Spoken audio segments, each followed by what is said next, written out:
There we go. Sorry. Thank you. So Yeah, since we sorry just to started the discussion, let me just give a real brief overview again. This is about your value, communicating your value. We're going to use two strategies today. One is the branding statement, and then the other is your success stories, which we call the source story. One is forward-looking and one is your history, both related to the specific goal, target, company you're talking about. The branding statement is where you want to go in the future. So this is about who you are related to, connected to, aligned with the target company for the target role. This is meant to inform them about your value, and it's meant to intrigue them. You want them to ask you questions about this statement because you're going to do the work in advance to create a customized, targeted branding statement. It's going to be in alignment with what they want. And then you want them to say, oh, tell me more about that great thing that you just told me about you that relates to what I want. So this is the spur for conversation. Okay, let's talk about where to use it then. The first place you utilize it is in the interview. The most frequent question that an interviewer is going to ask you when they start the interview is, hey, before we start, Dan, why don't you just tell me about yourself? Now, if you're not prepared, it could be like a trick question because, you know, I use the joke, people talk about their cats and their dogs and their kids. This is not the place for that. What they're asking is, what's your business value? How do you relate to what I want? So the first question in the interview is often, tell me about yourself. The answer is this targeted branding statement, your targeted branding statement. Additionally, you utilize it in networking. In fact, at the end of today, you're going to do some introductions to each other in this group. This is the statement that you would use in this instance and other networking opportunities. In LinkedIn, it's part of the About section. It's not all of it because there's a lot of space there, but it's part of it. It's the core of your About section in LinkedIn. And in your resume, this is the top paragraph. So a lot of very specific and powerful and important places that you utilize the branding statement. Okay, now let's talk about the how. What is the structure? It is 3 sentences. The first sentence is your name, your aspirational title, and a couple adjectives. So you're setting the stage. The second sentence is when you talk about the skills that they want related to this role. And you start that second sentence with the phrase, I am known for. It's a subtle way, and I'm all about the underlying psychology of career search and helping people leverage that. And the subtle underlying psychology here is when you say the phrase, I'm known for, it's saying that if they pulled 10 people about you, everybody would say this. So you're saying, this is my positive reputation. So in the middle known for sentence, you're looking for the top 3 skills that they want most. The third and the last sentence is what I call the passion statement. This is where you talk about being really connected to what's most important to them. So we start off this sentence with, I am passionate about. It says that it's deeply important to you. And this is important because hiring managers don't want somebody who just wants their money. They don't want a paycheck hunter, as I call them. They want somebody who's connected to the work. Because when someone's really connected to the work, and my word, passionate about it, they know they're going to run through a wall because they love the work. They love the career. It's not about just the paycheck. So this is showing your deep connection, which is really valuable. It's a differentiator. Then in that passion statement, the very customized part is the one big thing that they want most. So to be clear, this really is their passion, not your passion. So you're connected to it, but you're really focusing on them. Customize, customize, customize. And then we're going to end that last statement with a connection of value for them. It's a phrase that says, I know I'm here to help your business. I know I'm here to help your bottom line. So the phrase I love and the one we'll use today is you're going to add at the end, which drives bottom line business results. It's saying you're about the business. So any questions on that overall structure? Okay, we're going to get into this very specifically. Now understand that that middle sentence is really tactical. It's those skills that you use that they want. And the passion statement is a little bit more strategic. So one's very focused on those tactical skills. The other is a little bit higher level overall value. So let me give you a couple examples so you can see this in play. So this is an example of a project manager. Hi, I'm John Smith, a high-performing PMP certified project manager and certified Scrum Master. And I'm known for aligning with business stakeholders, increasing market competitiveness, and exceeding schedule and budget expectations. And I'm passionate about managing the complex web of interrelated projects in an organization, which drives bottom line results. So you might have heard the way I presented that, and I hope that felt authentic. I hope you felt my passion for that. And that's what you want to do. The presentation is often as valuable as the words that you use. It creates a sense of truth. People see, yeah, Dan really lives this. It's important to him. So therefore, he's going to be valuable to me. Another example is a sales professional. Hi, I'm Jane Smith, a top sales producer and business development professional. And I'm known for closing new business sales, increasing market share, and exceeding sales and revenue goals. In fact, I'm passionate about utilizing consultative sales techniques to sell innovative solutions that provide highly profitable sales. Value, specific skills, my passion. Here's how I'm going to be valuable to you.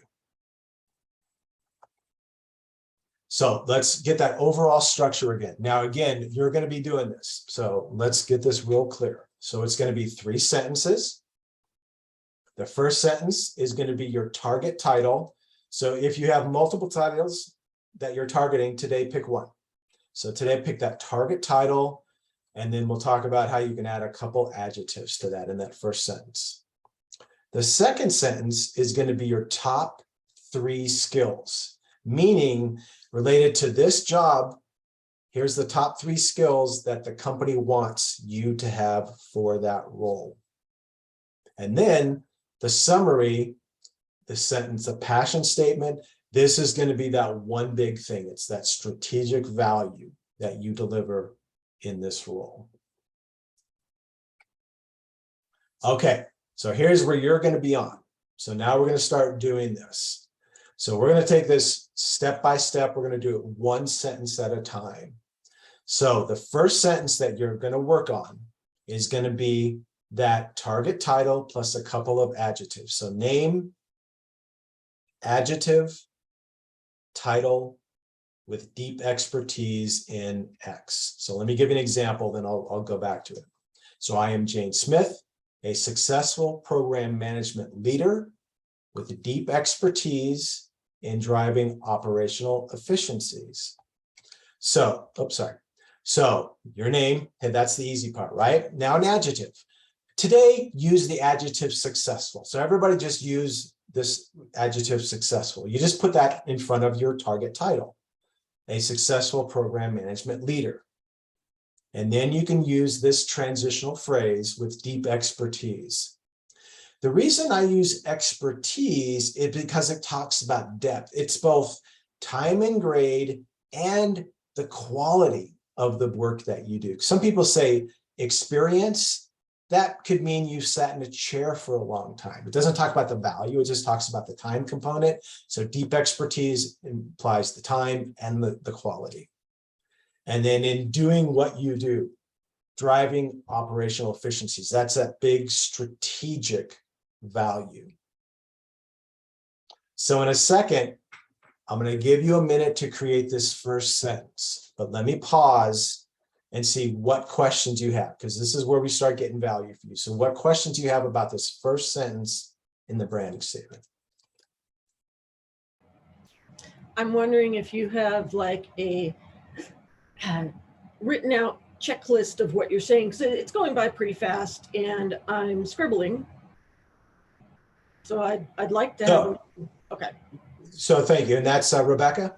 Yes, correct. Thanks for asking, Rebecca. So you're asking, Dan, am I going to be able to get this content afterwards? Is that the question? Yeah, or even like like right now, I'm scribbling what it is and I'm trying to you know, it's just like, oh, would be quick to look up at the screen and go, check, I got that, you know. Thank you. So two things. One, I am going to send the presentation, and Trent, if I forget, please remind me. I'll send this so Trent can distribute this to you guys because I want you to have this value. Thank you. And right here on the screen is what we're doing right now. So we're just doing one sentence. And the one sentence. On the screen, maybe I'm not looking at a separate screen. Is there writing, or I just see faces? Oh, so you don't have the, is everybody seeing the presentation? Okay, so Rebecca, thanks for asking, Rebecca. I'm not sure what's going on. So, I'm on Mac, and I just need to change a setting somewhere then. Yeah, Rebecca, try going up to the upper right-hand corner.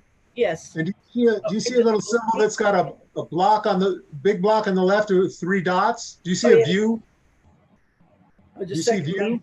My yeah, probably just a second. It thinks it's going to my other screen. I came in late, so I don't have that turned on. I can do that. I know what you're talking about. Thank you. Will do. Yeah, set it to side-by-side gallery, and then you'll look at the presentation plus the other participants. Perfect. But Rebecca, thanks for speaking up. I'm glad we were able to get that there because so everything's going to be right in that screen as soon as you get that up. Okay, good. Thank you, Rebecca. Other questions about this first sentence? Okay, let's do it. Let me give you a minute. So again, what you're doing is you're creating this first sentence.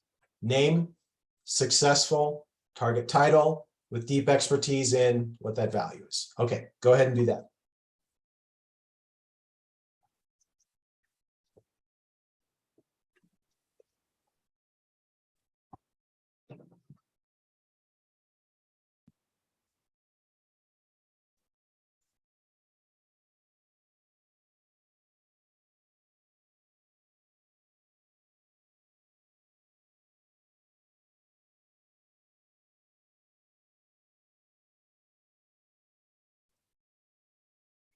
Okay, since it's one sentence, let's go ahead and start. And what we're going to do for every one of these is we're going to have you guys participate, meaning share what you have, and then I'm going to give you specific feedback. So this is a chance to get actually some real value today.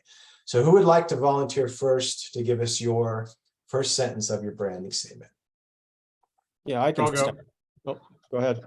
We got a couple people. So Greg, I think I see you highlighted. Why don't you go first? Okay. So I'm Greg Lundy. I'm a successful applications engineer with deep expertise in thin film coatings and customer support. Okay, great start. Great start. Name, successful is the adjective, your target title, deep expertise. Now give me the last part of that again. Okay, it's in thin film coatings and customer support. Okay, now here's some perspective. That's a great start. What you have is a bit of what you do in the areas that you do it. The part that we're missing is value. Okay. So what is the value of providing great customer support and thin film coatings? What's the value to the company? Yeah, so I was particularly targeting, I have one job that I was particularly targeting, and they were those were things that they were looking for. Yes. Okay, so let me give you some perspective. In the next sentence, we're going to get into the known for, which is your top 3 skills. Okay. So those would be skills. They're okay in this sentence too. I mean, we're not going to repeat ourselves, but we're starting. But this is a real important point for everybody, is that this part of the sentence here is value. So in the example you have before you at the bottom of the screen, it's driving efficiencies. That's value to the company. Efficiencies lead to productivity, which leads to cost savings, which leads to productivity output, which means revenue. So we're going to ultimately get to all that, but we need to have something here that brings value. So with deep expertise in customer service, that drives long-term client relationships. That would be an example of some value that you deliver by being great at customer relationships. Okay. So good, great example. Thank you, Greg. And who is the other gentleman that spoke up earlier too? Jordan, thank you. Hey, I'm Jordan Dickstein. I'm a successful mechanical engineer with deep expertise in team management and I can't, damn it, the word I just had escaped me. And operational streamlining. That's what I was looking Okay, good. Thank you. So you got the end there, which was some value, which is streamlining, right? And you might even say, with deep expertise, creating highly effective teams, which drive operational efficiencies, which creates streamlining and cost savings, even if we want to go that specific. So great job. Perfect. So you guys are absolutely right on track here, right? Okay, good. So that was our first sentence. That was the branding statement, first sentence. So the second sentence is the known for sentence. So we talked about why we use that phrase known for. Now here's the crux of it. You're looking at the top 3 skills that they want most related to your target job. It's a very simple structure. I'm known for 1, 2, and 3. And those 3 things are your skills. So here's an example. I'm known for building and leading high-performing teams, creating collaboration across the enterprise, and maximizing program structure and governance. Skill 1, skill 2, skill 3. So let me take another pause and see what questions you have regarding the structure and execution for the second sentence. Okay, let's go ahead and do that. Let me give you another minute. So create your second sentence with those top 3 skills.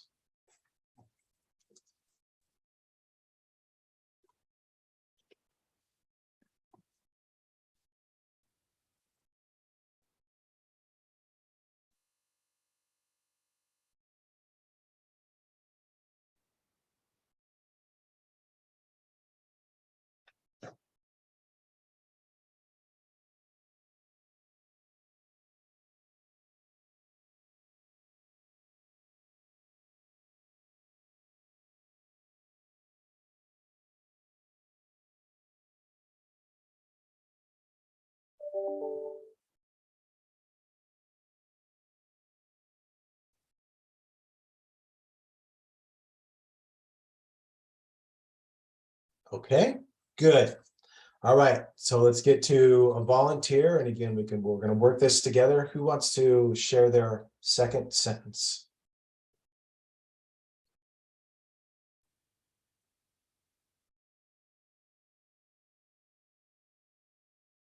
Rebecca, were you able to get the second screen up? Are you seeing other content now? Off and on, because I've got my Okay, up different. okay. So that's okay. I was changing around. I do have I'd like to say that Yes, I'm in an interesting situation right now where yes.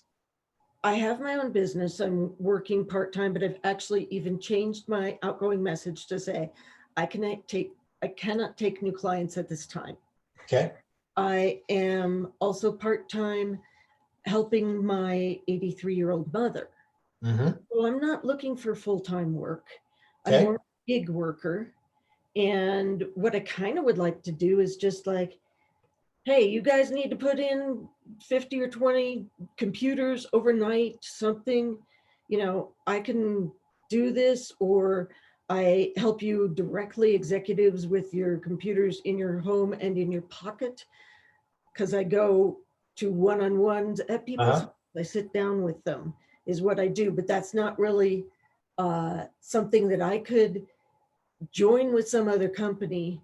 What I'd like to do is I do, and Right. my networking is sort of showing my value to some other company, saying I can step in quick. I can fill for your person who just Okay. So I think I've got a sense of where you're coming from. So you're not looking for a full-time job, you're looking for a gig. Well, guess what? Both of these strategies that we're talking about today still apply. Because if someone's hiring you for 1 minute or 40 hours a week or more, it's still, they want your value. How are you going to help me? Why is it worth me to hire 1 minute or 40 hours? Same. So the strategies and the tactics are the same. Sweet. In that moment where you're trying to get that gig to help them install 100 computers, you still have to show your value. So this still applies very specifically. Good question. Thank you. And by the way, there's a good question that came in in the chat from Amy, and she said, what's the best way to approach this if you're pivoting to a new job? Here's the crux of that. And I understand the underlying question. Well, maybe it's a brand new job. Maybe it's not even something you've done before. The key is what I talked about earlier. This is all aspirational. You're talking about your value that relates to the job. So even if I've never had a job that said CEO on it before, but I'm going for a CEO job, you're talking about the skills and experience that you have that do relate, that do show you're going to be a great CEO. So that's the way you think about that.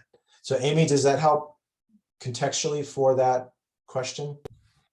It does help. What I'm kind of stumped on are the adjectives, like I'm a successful this if I haven't done that yet, or I have expertise in this if I haven't quite done that, because I do have a pretty good idea of the transferable skills, and I can kind of target and speak to those. But as far as me saying, well, I am a successful coach with experience or expertise in this, I don't quite have all of those things under the experience umbrella yet. I get it. And thanks for your honesty. And this is something that everyone deals with at a bit of a level. Some people a lot more, some people a lot less. Here's the thing. There's a couple pieces of underlying psychology here. If you're not confident that you can do the job, there's no way that someone is going to hire you because they have to be confident that you can do the job. So that's number one. You have to show your confidence. And the key is actually, ironically, what you said. It's your transferable skills. It's your transferable experience. And as I just mentioned with the CEO role, no one starts out as a CEO unless they create their own company, right? So everyone has to progress. You're taking all of your experience, all of your expertise, all of your life, and pulling that together. And the amalgam of all that value is what you're stating as who you are now. So that's why it's so important to think about this as really aspirational.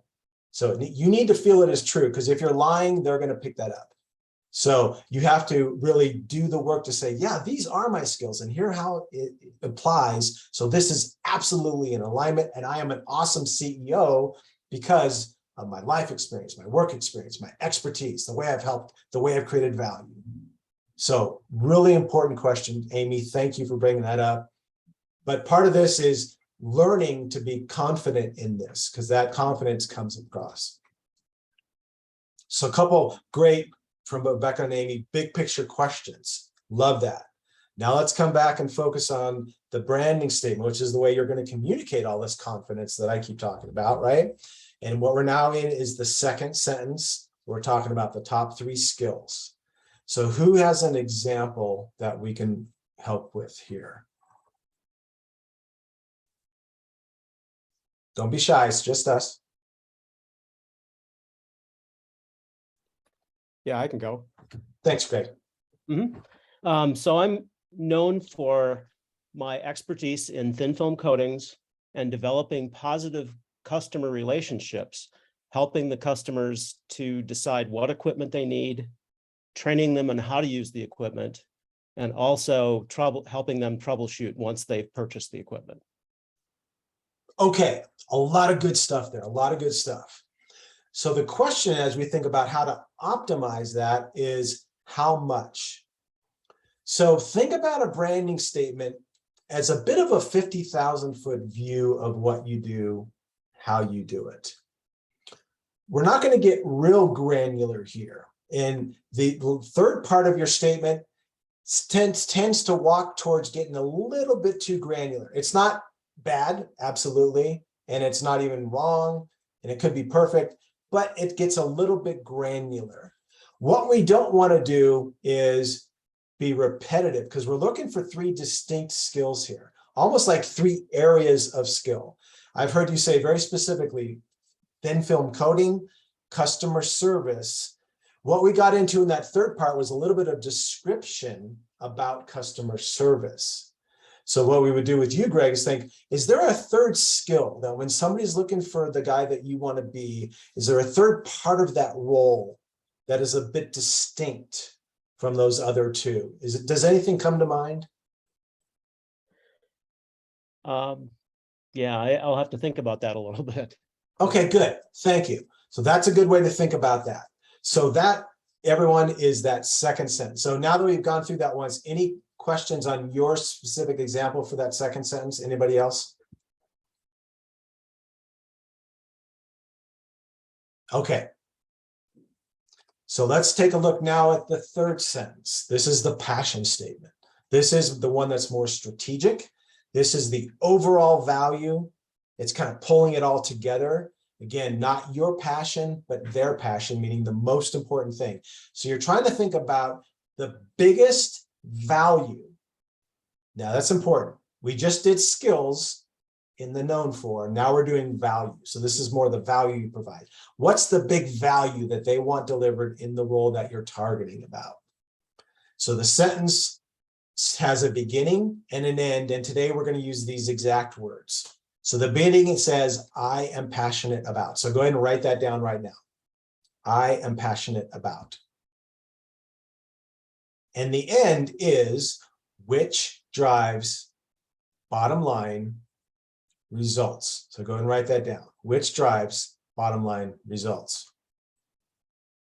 So we're making, with this structure, we're making it really easy for you. The only thing you have to think about is, what is that value statement? So in this case, the example on the screen is, I'm passionate about creating innovative and sustainable solutions, which drive bottom line business results.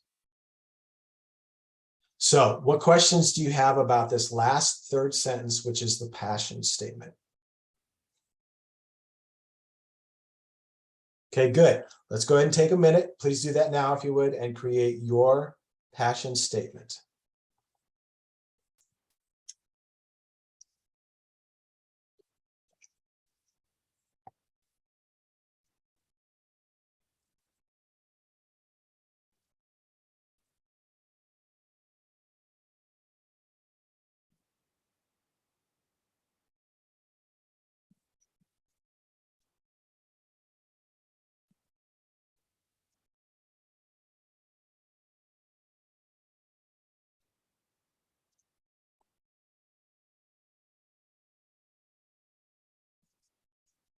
Okay, great. Who would like to share their passion statement, that one sentence? I can do that. Beautiful. And is it Mari? Yes. Hi, Mari. Please. Hi. Okay. I'm passionate about providing world-class, innovative customer relations, which drives the bottom line results. Bravo. Love it.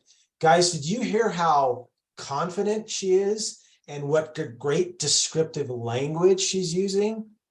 That is awesome. Mari, let's hear that again.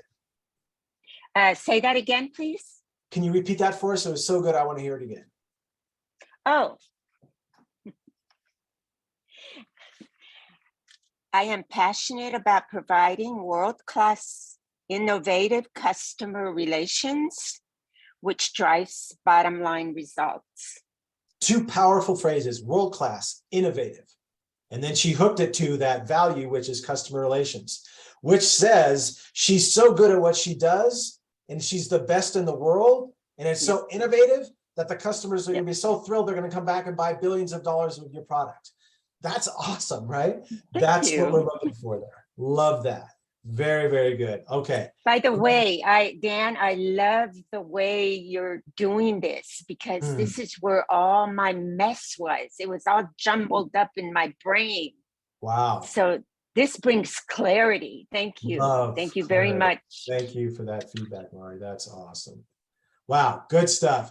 Anybody else, now that you've heard a good one, have a question about yours on the third sentence of the branding statement? Okay, so here's what you want to do.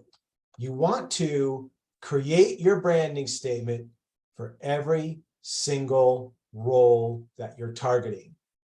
You're going to have a base branding statement that really talks, unless you're kind of going for multiple roles, you're going to have a base, but then customize it every single time.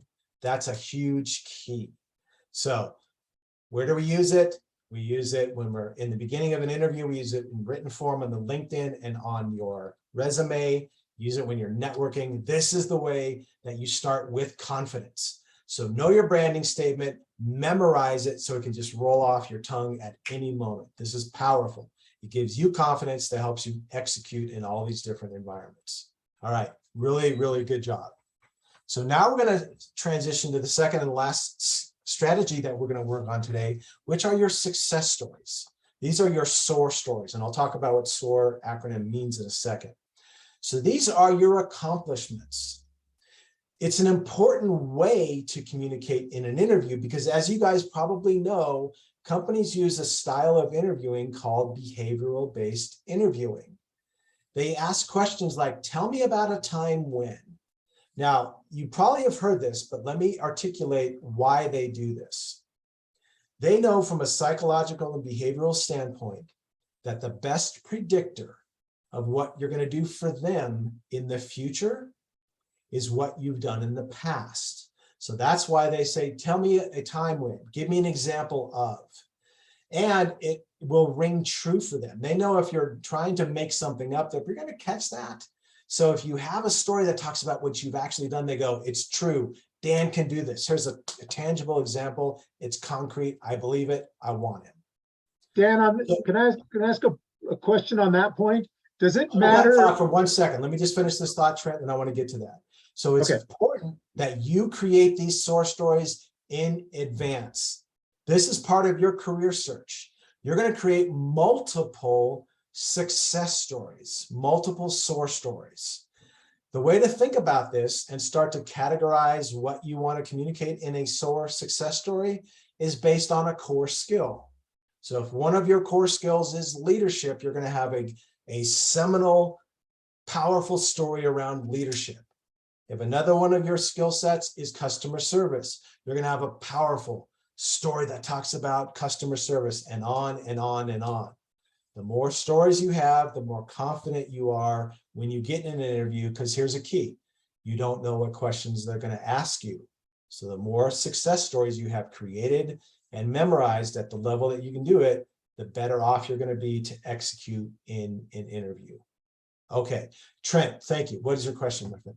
Yeah, so one of the issues that comes up quite often at BoulderNet is ageism and those kinds of topics. Yes. And since this is fundamentally, with behavioral interviewing, is fundamentally about employers trying to really get a sense of who you are, right? Yes. Not just about your skills, but who you are as a person, right? Yes. And in terms of what you've done in the past, is it better to speak to what you've done recently in the past or what you've done farther back in the past? Because I would think that what you've done farther back in the past would really get a better sense of kind of who you are, or do you want to kind of speak to both what I did 20 years ago, if you've got 20-year-old stories, as well as more recent stories to really demonstrate consistency of behavior? Yeah. So Trent, thank you. Two great topics, ageism and then timeline related to SOAR success stories. Two great topics. Let's talk about ageism. Here's a fact. It is illegal for people to discriminate based on your age. It's fact number one. Fact number two, there's companies and people out there that are going to discriminate against you because of your age. It's just a reality. So what do you do with that? Understand that if there's a company that discriminates because of age, you don't want to be there anyways. So I'm glad it's coming out and you can just move on, because you wouldn't fit. You're not going to be happy. You're not going to be successful. So if there's a company that's discriminating, you know what? Good. Get them off the list. So the psychology for you is don't worry about it. You're going to show your value, and these two strategies today are helping you do that in a powerful way, so much that they're not going to care if you're 1 or 101. They want your value and how you're going to execute day one. So that's ageism. Second question that Trent brought up, which is important for clarity, is which stories in my history do I tell? So understand, and you're going to see this when we do these, that you're not pinning a date or a time to these success stories. You're not saying 20 years ago, or in 2000, I did X, Y, or Z. You're not pinning it to that. You'll give some context of kind of what role you're in and even what company sometimes, but you're not saying this happened at a point in time. You're saying this is the skill, this is the value. Having said that, do you want to choose a role that's more recent or more in the past? That's not the most important question. The most important question is alignment, meaning you're choosing stories that align with this job, wanting this skills, wanting these outcomes. So you're picking the best story that aligns most specifically with what they want for this role. So that's the way to think about which stories you're choosing. Lastly, if you've got two stories, they're equally as aligned and as powerful, you pick the one that's most recent because it's most recent. But that's the tertiary, that's the last point of decision about which story to use. So I said a lot there, and that was a great question. So let me pause and see if there's any questions that came up regarding on the information I just shared. Okay, let's keep going on the source story and how to do this then. So this is how you articulate your value through previous accomplishments and examples. In this, we're going to measure how much value or how bad it was. So what we're going to use is metrics. Metric categories in general are three: the dollars, percentages, or time. So those are three kind of categories that you'll use to measure how good something is you did or how bad it was before you got there. Now, you're all starting to worry about this because I don't have numbers. It's a common theme, right? Well, let me give you some grace and let you relax, because you could either communicate those in one of three levels. You could be exact, or you can estimate, or you can just allude to. So let me give an example of those three levels: exact, estimate, and allude. And exact would be something like, I saved $1.4 million. That's exact. If you don't know an exact number, but you have a sense of, then you give an estimate. I saved over $1 million. The adjective over describes it as a area of, a closeness of. It's not an exact number, but it's a positive adjective, over $1 million. And if you don't have a sense of any number that you can get to, then you use general terms. I created significant savings for the company. So that's alluding to, because you're using an adjective, not a number. So everyone can do metrics because you can do it at any of these levels. And again, it's either focused on dollars, it's focused on time, it's focused on percentage. Any questions about metrics? Good. Okay. So here's the structure of the SOAR story. And this is what the acronym SOAR relates to. 4 components: summary, obstacle, action, and result. Summary, obstacle, action, result. Tease them with some value. Tell them what the challenge was for the company. Tell your skills and what you did. Tell them why it was valuable. So that's what we're going to do right now. So here's where we're going to use your stories. So what I want you to do right now is I want you to pick one example of some success you've had in your career, something that has some good results. We're going to use that one story for you, and with that, we're going to create a great success story, a great SOAR story. So take a moment and identify that story that we're going to use for you.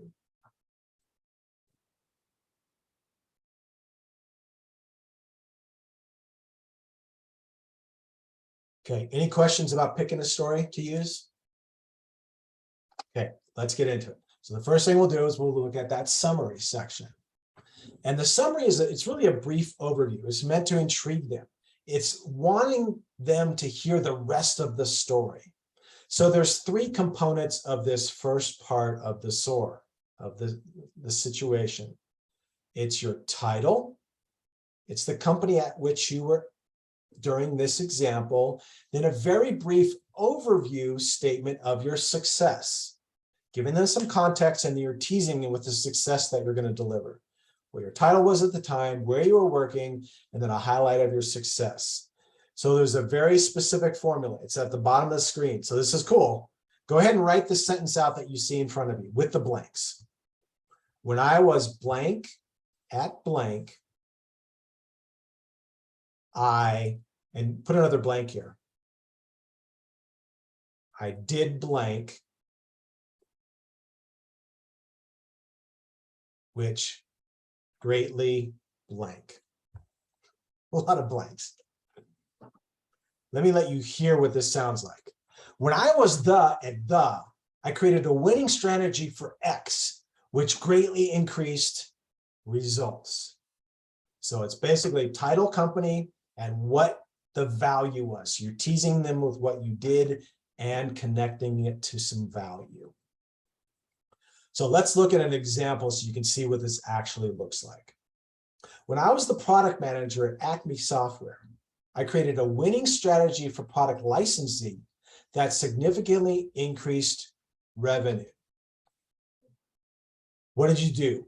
Created a winning strategy for product licensing. What was the value? Significantly increased revenue. So here's where we're going to do your summary sentence for your SOAR. So we're going to have this 3 data points: title, company, brief, success. So any questions on how to do this? Okay, good. Go ahead and take a minute. Are you, and create your- excuse me, are you able to put the blank part back on? I didn't catch that, you know, the blank. There you go. Yeah, okay, thank you. Just for 1 second.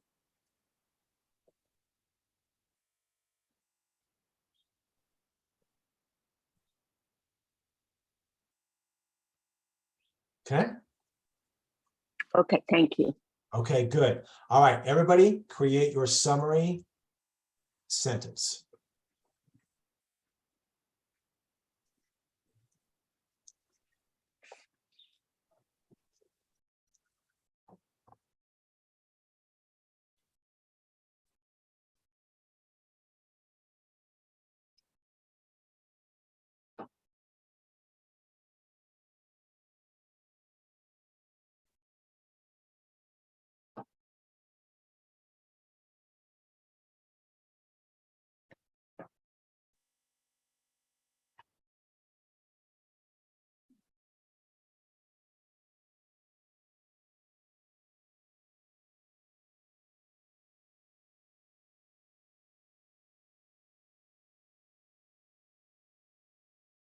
Okay.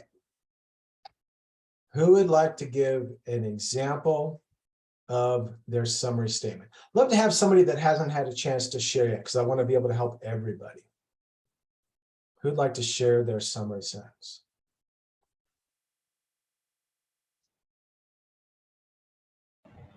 This is Rebecca. I told you a little bit about my gig work, but I haven't Okay, shared a statement. good. So Let's think about what that would look like here. when I was systems administrator, they used to call me road warrior over at Chevron. I was filling in for multiple managers. I just took this idea to management. I said, look.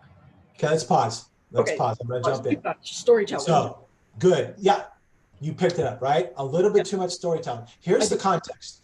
That's important if it's important to them, but not in this. We want to get specific and just tease them a little bit. We're going to get all the context that matters in the subsequent sections. Here is just a little bit of a tease to get into it. Okay. So you started off real strong. When I was the product manager, the road warrior, right? Give them a little value now. Okay. You know, how can we tie some values to that?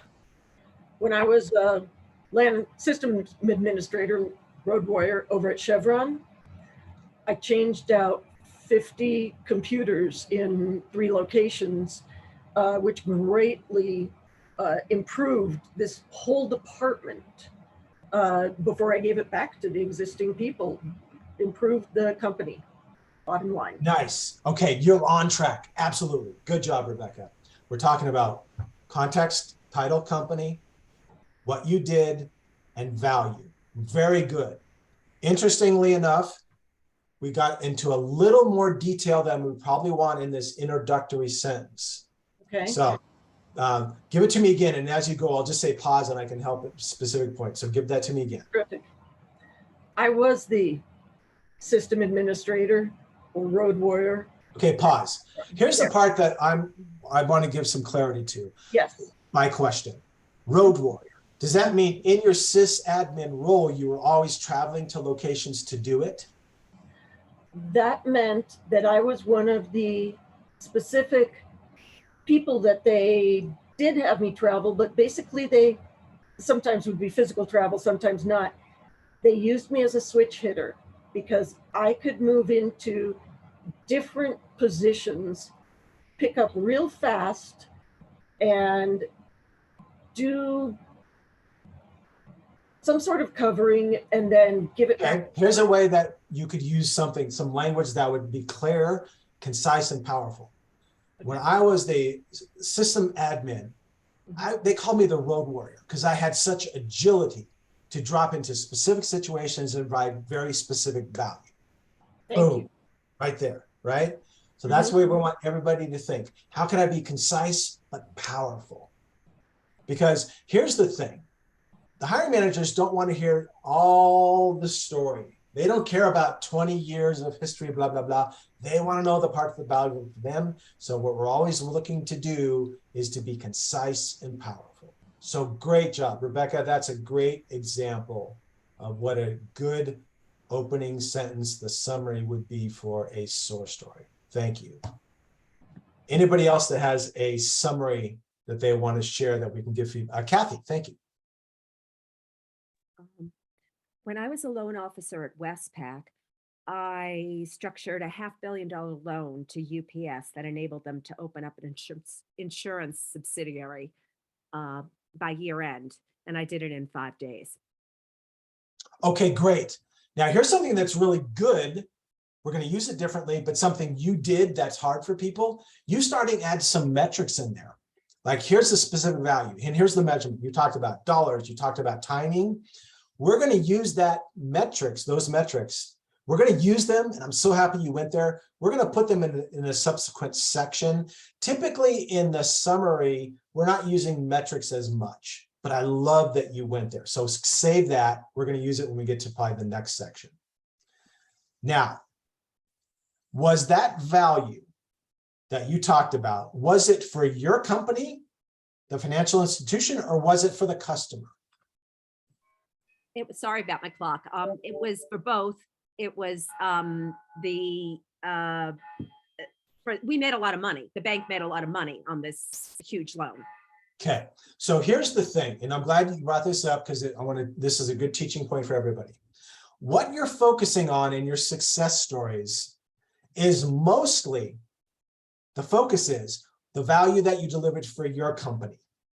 We tell the story of what we did for a client to give context, but we don't focus on the client because ultimately the client is not hiring you. The hiring company is hiring you, and they're putting themselves in the mindset, in the shoes of your previous company. So the context, the focus of the story is what you did for your company. We use the client stories to illustrate that point and do that. So that's how we're doing that. So great start there. So give that to me one more time, and then let's see how we might even clarify that a bit. Well, honestly, all right. So I'll do it again. When I was a loan officer at Westpac, I structured a huge loan to UPS. Yeah, let's pause. I'm going to pause you as we go. Huge is good, but it's just big. Was it successful, for example? All right, can I say it the way I want to tell a banker this? Is that? You then can, change but it? okay. Thank you, Kathy, because I'm using your situation to teach everybody. Yeah. So let me stick with this point and then we'll get Okay. back. So huge is good because it's scope, but was it good or bad? So we could use a word like successful, and I'm giving you an example for everybody else. A very profitable would be another way, a very profitable loan. So again, you're giving context and how to do that. But go ahead, come back to how you would tell a banker. Let's hear that. Okay, when I was a loan officer at Westpac, I structured a $500 million loan that was a very profitable loan that enabled UPS to open up an insurance subsidiary by year end in Okay, 5 pause, days, pause. and it was cash collateralized Good, pause. By year end. Now, let's talk about time. on a strict deadline. Okay, we'll go to that too. And it's good. And hear me, Kathy, I'm not criticizing, we're helping. So this is all good. No, I appreciate it. Good. So context on time. Often the actual timeline is not valuable in a success story, in a source story. Why do I say that? Because timelines vary from company to company and situation to situation. In your case, doing this massive loan for this international Fortune 500 company, UPS, and doing it in a year or by year end was probably world beater. Love it. But guess what? Tomorrow you might be talking to a smaller scale company. And if you take a year to do their work, they're going to go chapter 11 before you even blink. So that year is not good for them. So time, we use relative terminology. So, and deliver the loan in exceptional speed to market. I say that because we're in the summary, so we want to be a little bit more general. When we get to the metrics in the action and the results, we'd say that exceeded the expectation by 75% and delivered it that much faster. So again, I know I'm throwing a lot at you guys. So in this summary, we get a little bit higher level in our description. The specifics about the timing in this case, we're going to get to when we get to the next section. But Kathy, again, I love that you're going there because that's a part that's difficult for people. We're just going to put it in the right place. So thank you for that example. Thank you. Anybody else that has a question on specifically the summary segment? Oops. There we go. Sorry. I have a question. Yes.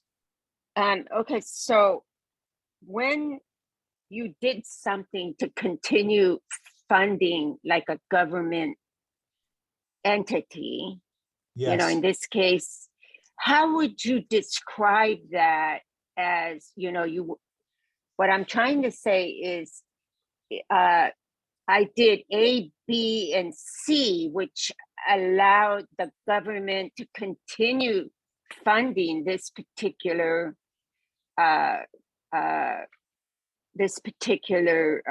resource. How would you put that in this sentence? You know, So because give me, it's okay. going to be best if I hear it in context. So give me an example of what you're thinking and let's massage it for everybody. I like this. Okay. I'm having a hard time actually putting it together. When I was the WIA intern at the One Stop Career Center, Okay. I helped 90% of the veterans to obtain funding so that they could increase their skill sets. Love it. Okay, great job. Great core. So what was your title again? Remind me. I was the WIA. It was a program, a government program. Yeah, the WIOA program. Okay, so I got it. Yes. So let me off the top of my head here. Here's an example. When I was the WIOA representative at XYZ Career Center, I streamlined the process for veterans to get highly needed funding so that they could progress their career, and I provided value for the center so that it could have long-term organizational and impact in the community. Oh my So God, that is so awesome. How am I going to remember that? let's see if we can do it again. When I was the WIOA program manager at XYZ Career Center, I streamlined the process for veterans to obtain highly needed funding and created long-term success for the center, which created impact for the community. And created Deep impact. I love adjectives. Deep impact deep impact. for the community. And Mary, don't Cool. forget this is being recorded, so you can rewatch this to. Oh, that's right. I forgot. Yeah. Thank you, Tran. Yeah, Trent, thanks for that okay. reminder. Thank Now let's- you. That's exactly what I did. Yes. Love it. Now let's talk about why I did it the way I did it. So at the end, you saw that I didn't just go to the veterans. The veterans are very important, but we have to talk about the organization because that's who's hiring you. The veterans aren't hiring you. So what I'm saying there is that's why I brought in at the end the verbiage around long-term impact for the center, which then created community. So I always pull it back to the company. Sorry, my slides are jumping here. Okay, so that is a great example of how we do that. And I love that, you know, when we kind of clarified it, we brought it back to here's what your role was, here's what the value was concisely, and here's why it provided value for the company. Love it. Thank you so much. Oh, you're so welcome. Thanks for using that example. Now we move to the obstacle. Rebecca. Sorry. I just want to make sure that I've kind of got an overview. I've been going through my notes. You at first said we're going to do an overview, marketing elevator type one thing. Then we go into some success stories and one story of success. So you talked about the branding statement, which is direction of future, versus success stories, which talk about history. We went into the sentence 1, 2, 3, and that I believe was under branding. Yes. And you're a great wordsmith, lots of adjectives. And then all of a sudden we're switching to this behavioral interviewing, which I think is, you're talking to them now with more detail, the success statement, history kind of stuff. Maybe. Yeah. So Rebecca and I know you're a little bit handicapped because you don't have the screens up. Oh, I do now. I got them up. Okay. So we transitioned about 5 minutes ago to the success stories. Thank To you. the source story. Summaries. Yes. And, Future, past. Okay. yes. And So- here's the overview of what a SOAR is. So Okay, we've perfect. transitioned to now you're in the interview and they're asking you questions and you're creating and communicating your success stories. Cool. Thank you. Thanks for asking for clarity. Okay. So now we're moving to the obstacle. The obstacle is their business pain, the pain that your company had, the company that you were working at which you were working during this success story. This is important because you're setting up your value. And here's the psychology and the business strategy behind this. If to use an old example of the anthill, if there's an anthill and you fix the anthill, they're saying, who cares? It's a tiny problem. But if you fix a problem that is Mount Everest, oh my gosh, it's huge. If you can fix Mount Everest for them, you can fix my K2, my big mountain. So what's important in this part is to talk about the business challenge and pain that you overcame because that elevates your value. So this is the, in business language, you call this compelling event. This is what spurred your action. You can either stop a bad situation that's already happening, or you can prevent a bad situation from happening in the future. So it could be something you did that was already bad or something you prevented. It's both value. And it's important that you put it into context. And here's the context. It is not your problem. You did not create this problem. So never fix your own problem. That's bad. You're always fixing a company problem. So use the phrase that you see in the middle of the screen. The company had a big problem. And the pronouns you use, the company, they, them. So this is the only part that's not about you. It's about them, the company. And again, this is where we're going to get specific. So a couple of you, Kathy specifically, we're starting to use some good metrics. And I said, hold on to those. Don't use them yet in the summary. This is where we start using those metrics because we're going to say how bad it was. Okay. So what we're going to do here is work on the obstacle. So we're going to pick points of pain for the company. Now, in a real source story, you're going to have several. You might think about trying to have 3 pain points in every source story. But to make it simple for today, so we can just illustrate the how, you're only going to choose 1 pain point. So that's all I want you to be thinking about right now is 1 pain point. Then you're going to describe those pain points. What caused the problem? Why it mattered to the company from the company's standpoint. And then you're going to think about how bad it was, the metrics. And again, you could be a dollar metric measurement, it could be a percentage, it could be a time, and it could be exact, estimated, or alluding to. So pick a pain point, what caused the problem, why it mattered, and then a measurement of that. So before I go on, any questions about what we're doing or how to do it here? Okay, so here's an example. The company had a big problem with missed revenue in end user licenses. There's a very lax enforcement of the end user license agreements, and this was causing a loss of potential revenue from their software tools. In fact, the company was estimating a loss of over $600,000 every single year due to this problem. So they had a problem. It was the company's problem. Here's what it was. Here's the why, and here's what it was costing them. Okay, now we're going to have you do your example of your obstacle. So you're going to pick your pain point, describe what it was, why it was there, and then the measurement of that pain. Okay, go ahead and do that.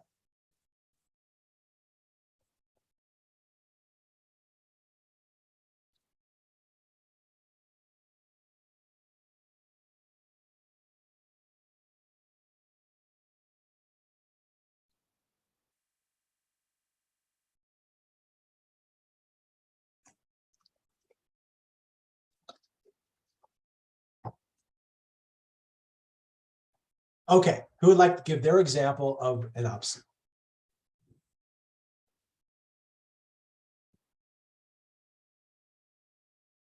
For some people, this could be a challenge, so I'd love to, Kathy, thank you. All right, obstacle, and you're on mute too. It was 1 week before year end, and UPS needed a $500 million loan. No bank in the market could provide this, and it was an opportunity for Westpac to establish this banner customer relationship with UPS. Okay, the core of what you have is awesome. Now let's just massage it a little bit to make it even more powerful. So I want everybody to start off with this phrase. Write this phrase down for your obstacle. The company had a big problem. I always want you to start with that, because that just sets the stage. Because the hiring manager doesn't know your story. He doesn't know if you're talking about something you created or not. So you tell them right up front, the company had a big problem. Okay. So the biggest problem here, you kind of got to it at the end. You stated in a positive, and here's an underlying theme, and this goes for everything you're doing in career search. I always want you to talk about yourself from a positive perspective and talk about the things you talk about from a positive perspective, because people associate you with what you talk about. The only place where I want to allow you and coach you to be negative, quote unquote, is right here in the obstacle. Why? Because it is not about you. It's a problem the company had. And again, talking about Mount Everest versus the molehill, the anthill, this is where you want to make it a big problem. So this is the only place where we're going to describe not an opportunity, we're going to describe the pain. So it might sound something like this. The company had a big problem. They had one of their largest target clients. In fact, it was UPS, Fortune 10 company. And the problem was they had no relationship with this huge target. They had never generated any revenue. And there was this loan that was so difficult, no one in the marketplace would do it. And if they didn't land this loan, they were going to miss out on millions of dollars of potential revenue. So you guys hear what that sounded like. It's just the problems. Here's the jeopardy. You're feeling the pain here. You're feeling the loss. And you're describing it as what they might miss in this case. And the detail here in the timeline, and I said nobody in the market could do it. So you're setting this up as this is an improbable task. Doesn't look like it's going to be accomplished. So you're setting the stage. So Kathy, does that help refine that a bit? Yes. Nice. Great example, by the way. Okay, anybody else have another obstacle that we'd like to work for you? Dan, just a quick question. When Yeah. speaking about clients, would it be better to anonymize things, as opposed to saying, Great question. UPS in this point, or in an aerospace context, Lockheed or whatever? Would it be better to anonymize things, to just say the client or whatever? Great question, Trent. And the answer is it depends on several Okay. things. One, does it help you? That's always the first question. Does this help me or hurt me? If it's a huge client, the answer probably is it's going to help me, because the company knows Lockheed, they know UPS. In this case, those are examples that probably help you, right?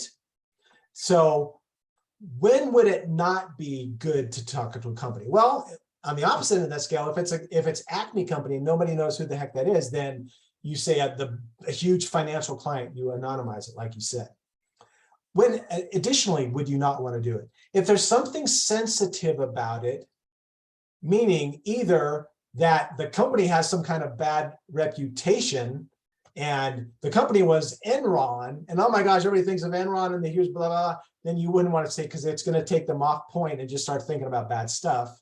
Or if it's something that is proprietary or secret and you don't want to get into that, either because you're respecting the company or you don't want this company that's going to hire you to think you're going to give up their secrets, then that would be another case where you would not want to get specific. So then you could make it more anonymous. Thank you, Trent. That was a great question. Okay, good job with the obstacle. Now we're going to get into the action. I'm going to tell you up front, this is the most important part of the whole story. This is where you start talking about your value related to the company. This is where you start talking about your skills, the skills related to the job.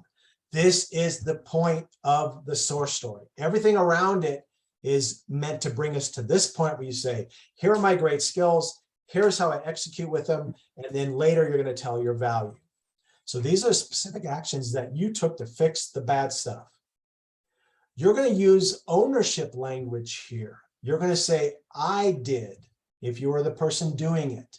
If you were a leader, you're going to say, I led. Here's the challenge, and this can be a challenge for people, so I address this so we can make it comfortable for you. Some people shy away from saying, I did something. Well, I was part of a team and there was 1 million people on the team, and if everybody didn't do their part, then it wouldn't get done. That's great. But guess what? The hiring manager and the hiring company are not hiring a team. They're hiring you. So all we're doing is talking about your part. So use ownership language around I did or I led. So this is where you tell the skills that you used to fix the problem, that tells them you got the skills that they want and how valuable it is.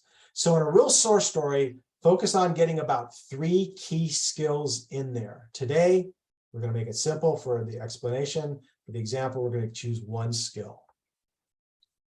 So what we're going to do is we're going to pick those skills today. You're going to pick 1 skill. And what we're going to do is you're going to talk about how you use those skills. So again, not the whole story, but the part of the story that says, here's how I used it, which means how I'm going to use it for you. So here's a couple examples of the action. I implemented a successful new license enforcement methodology that identified and charged abusers of the software tools and converted them into paying customers. Another example, I worked with senior management and created a product strategy where I bundled the necessary products together in ready-made solutions and marketed those for each of the target segments.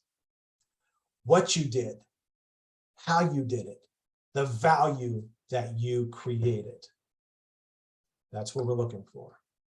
So it's the what implemented and the value, the how you did it, the enforcement methodology. What'd you do? I created. What'd you create? A product strategy. And then you connect it to value. Okay, so here's where we're going to get to your example. We're going to create your action section today just with one key skill. So let me pause there and see what questions you have about the action section. Okay, go ahead and take a minute and create your action sentence.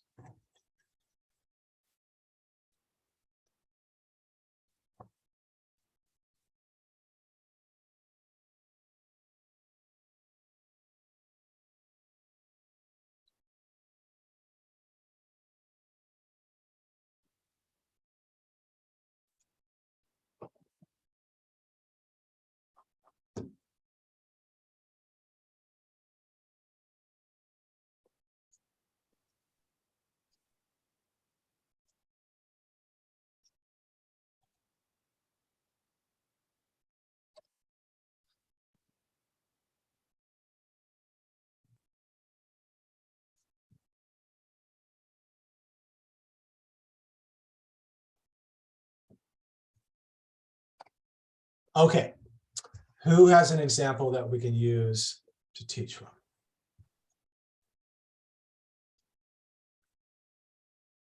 Yeah, I can. Thanks, Greg. Yep. So I led a team of engineers and technicians that brainstormed solutions to eliminate a yield issue. We ran the experiments and came up with a resolution to eliminate this 50% yield problem.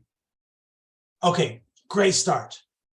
Nice description. That wasn't too long. That was about the right length. You're talking about value. So I love that. Great start. Now let's enhance it a little bit. One thing we're going to focus on is the negative language versus the positive language. What you were talking about in description was the negative side of things. There was a yield issue. We reduced the bad thing. What we're going to do is just shift that upside down and talk about the value, increasing the good stuff. So we're going to talk about increasing yield instead of reducing lost yield. So just kind of the positive language. So give me that again, if you would, and I'll pause you when I can help you out a little bit. Now, also use adjectives. So I think you said you led a team or whatever. So again, just the word we can use today because it's easy is successful. So just use adjectives that say it's good. So give it to us again, and then I'll pause and we can help. So do you want me to kind of change it around to the... Yes, if you've got thoughts on how to change, go for it. Okay. So I led a team of So pause. engineers. Okay. Successfully led. Okay. So, okay. I successfully... Don't be shy, guys. Give Yeah, yourself okay.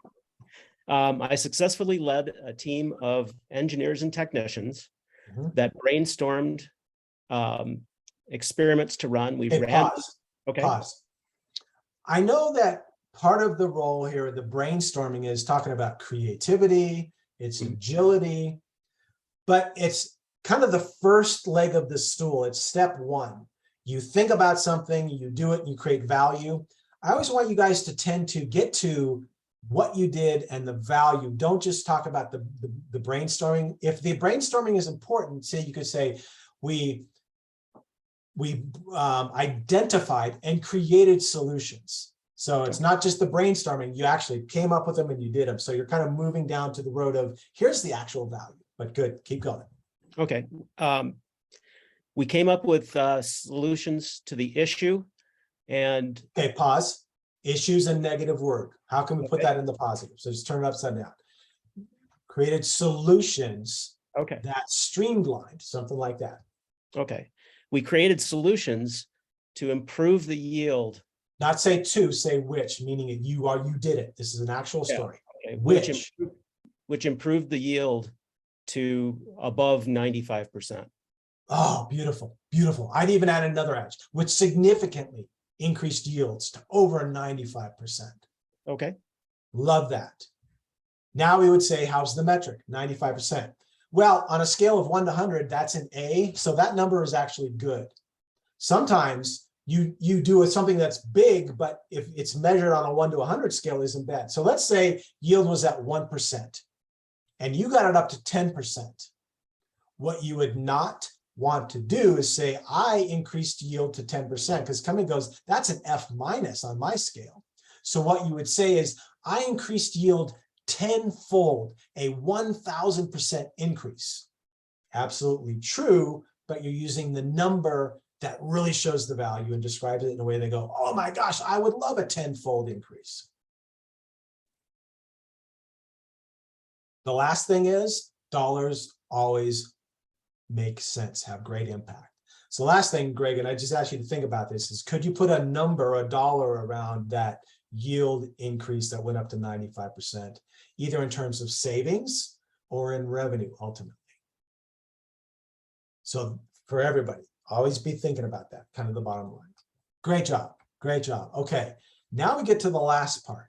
This is the result. This is where you say, here was the value that I delivered. The result are the positive outcomes of your actions. So this is what you did that created value. You want to take that ownership again. So you start off with I, and again, using that adjective, success. So here's something that's really important. Back in the obstacle, I said, this is where you tell them the problem, the pain that the company had. At the end of the story, in the success, these two must align, must align. You say the problem, you solve the problem, now you tell the benefit, the good result that you create. So you can't ever say a problem that you don't fix, so you have to build these stories with alignment. So this is where you talk about the value you delivered and you talk about that bottom line result. So you're going to have that introductory sentence. I want you to write this sentence down. Based on the successful project I led. So you could substitute, instead of project, you could say solution or process, but it's you doing it. And then the second part is talk about the value. I created this value. And the third part is just the measurement of that value. So introduce it based on the successful thing I did. I did this great thing, and here's the measurement of that value. Here's a couple examples. Based on the successful license enforcement strategy that I led, I significantly increased profitable revenue. This dramatically accelerated revenue growth by over 70%. And the bottom line positive result is that my project increased software sales revenue by over $1 million every single year. Set it up. Here's the value. Here's how much it meant. Okay. So let me take a pause there and see if anyone has any questions on how to create your summary, the value set. Yes, Dan, this is Jerry McQuay. I have one question. Thanks, Jerry. And it's how to turn, something, as you've been coaching through other people, how to turn something that was sort of not great into a positive source stories. Yes. My last job, I started the day before COVID started as director of supply chain for a small pharmaceutical company. And, instead of doing the improvements that we talked about when I was hired, it was really, what do you do to keep the plant running? And, scrambling through all the supply chain issues. And I'm not really sure, I certainly know what the obstacle is, but I'm not sure how to turn that into a positive story. I get it. Jerry, this is a really important question. Thank you so much for bringing this up. So value is not just empirical. I gave the example of 10% on a scale of 1 to 100 is bad, but in relative value, when it was 1%, it's really good. The same thing applies here, Jerry, and this is such a great question. So in the midst of the whole world collapsing around this pandemic, you did it better than everyone else. So if the market is decreasing at 75% and you increase the decline to only 50%, you had a 25% increase over the market average in your returns. So again, Okay. picking the metric that makes you look good, always truthful, but makes you look good. So Jerry, in your real world example, you would say that the obstacle, and I'm going way back here, the obstacle was that the whole world was collapsing and pharma company X was increasing costs by over 1,000%, which meant $10 million in cost overruns because the suppliers were increasing costs. That's the obstacle. What did I do? I created a partnership with key suppliers that reduced our supplier base and increased our leverage and got better pricing for the organization in terms of the products that we purchased. Result summary. Based on the successful strategy that I enacted, I reduced our supplier base, which drove savings because there's less POs, less interaction. So that yielded $100,000 a year in just transactional savings. But most importantly, I created partnerships that yielded a 75% cost reduction over the marketplace and saved the company $4 million in product cost based on that successful solution. Okay. That's the way we bring it together. So it's all positive, and you talked about relative value there. Okay.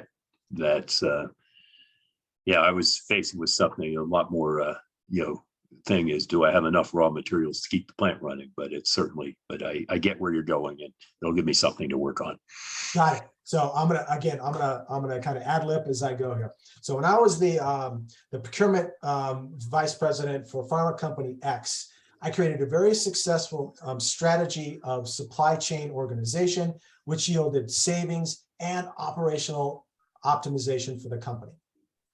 The challenge was that raw materials in the entire marketplace due to COVID were unattainable for the most part. And pharma company X, if they didn't get the materials that they needed, they couldn't produce their pharma. And if they couldn't produce the pharma, they couldn't sell. And if they couldn't sell, they didn't get revenue. So the company literally was at risk because they couldn't get the raw materials they needed. That's obstacle. Action. What I did is use my skill around sourcing to find the sources of material that were still available. And I used the great relationships that I built over the years to get into those organizations that had the supplier base and create very specific contractual agreements where I, through my company, would have access to those key ingredients. And because I gave them sole source, they responded with great discounts for the organization. Results. As a result of the great supply chain strategy that I created, I got the vital materials that the company needed to produce the pharma that we are so good at doing. So I kept the company going. And in fact, when the rest of the market was down, we were actually up in comparison over what everybody else was doing. And through that, I reduced cost base by over $1 million and helped generate a $10 billion revenue stream for the company, which saved the organization and created great results. So this is cool because everybody's hearing, I just created an entire source story based on that fact that Jerry gave me, right? And that's what you guys can do here. This is the way to execute this. Thank you, Dan. Nice, good. Woo! Okay, anybody else have a result that they want to give us an example of? Okay, you guys have what it takes. Now you have the process to do it. So to summarize this, 2 key strategies that we talked about today and learned how to execute on. Your branding statement, which is that concise description of your value. Lots of great places to use it. Your source stories, your success stories. This is how you communicate. This is how you execute in an interview. You're connecting your unique skills and experience to specific needs that they have. Remember to customize everything. Know what they want, give them what they need and what they want. Talk about how you do it, how it's going to be related to them, speaking to that specific target audience. And deliver your value with confidence and with passion. That's what you want to do. Okay, I'm going to come off the presentation here. Let me pull up this last page. So again, jot down the email address if you don't have it. And you can just send me an email. It says, Dan, thanks for the presentation. Love to get that free consultation and we can schedule that. That's the way I can help you specifically. But does anybody have any general questions about the strategies and tactics that we're talking about today?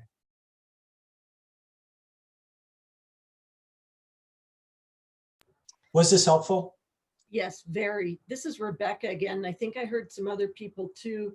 Like, I had this huge corporate stuff, and that changes some different corporate stuff. And then I've been doing onesies individual at people's homes. And what I really want now is gig work, limited Yes. time, limited stuff.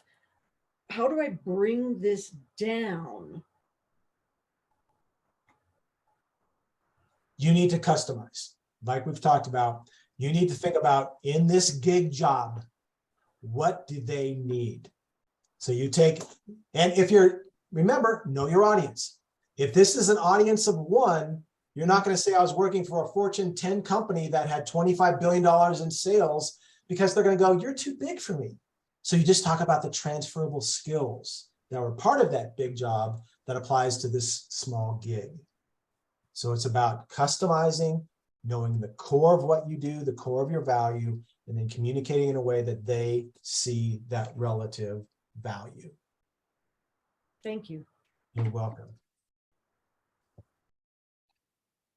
Other thoughts, other questions? Okay, was this valuable to you guys? Yes. Okay, good. Very much All right, so. guys. So Trent, in a second, I'm gonna hand it back over to you. So just as, and I'll go ahead and depart and let you guys finish up. But thank you guys. It's you. I hope that you can see I love helping people. I'm passionate about this. I want to help you. So I hope this was helpful to help you get some sense of how to strategize, how to execute with this. Send me an email. We can have the consultation. But you guys have what it takes. Keep doing this work and keep it going. All right, guys. Thanks so much. Thank you, Dan. Okay. Have a great day. Thanks, Dan. Fantastic as always. Very much. Beautiful. Thanks, guys. Yeah, appreciate it. Fantastic as always. I know we're already running a little bit long, but we always do intros. Anyone that wants to stay for intros, you know, that's really what springboards the networking. Again, I reposted just a few minutes ago the sign up sheet, so go ahead and sign up there. So yeah, let's. I've got a list here if we want to do the intros. Mary, how can we help you? Is Mary still with us? Yeah, there she is.